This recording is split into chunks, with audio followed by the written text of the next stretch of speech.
Salutations, respected viewers. I am George from Ireland, and here I am at this monument to the spirit of the Elbe. So the Elbe is a river in Germany, and that's where, on the 24th of April, 1945, the United States Army and the Red Army met for the very first time. You can see videos of it on YouTube.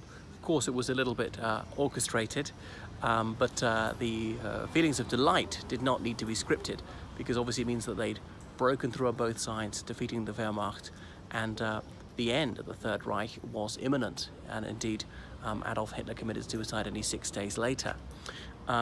So I remember seeing a documentary about it, and one of the Soviet soldiers saying, we were thinking what the Americans were like, because obviously they were capitalists, and in the 30s we thought they were really bad news, and seeing they were human beings just like us and so on.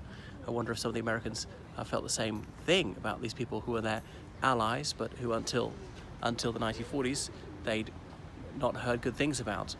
Anyhow, so there you can see it behind, the US Army on the left and the Red Army on the right, and then you can see some of the black and red ribbons that are put up there. It's a war ribbon. People wear it around Defenders of the Fatherland Day, 26th of February.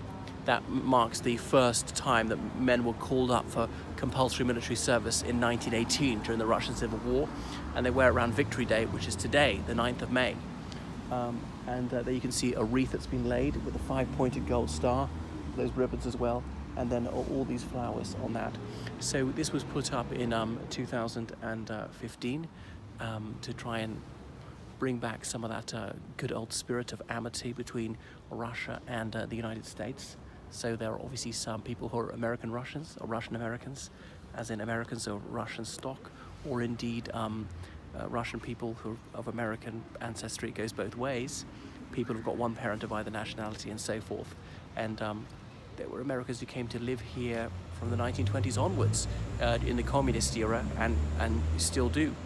And there you can see this tree that was planted only 4 years ago, growing very rapidly, to try and promote friendship and mutual understanding between these two countries. So there we are. And obviously, if there were warmer relations between the two countries, it would be better for everyone, really. Well, that's enough from the spirit of the Elbe Monument.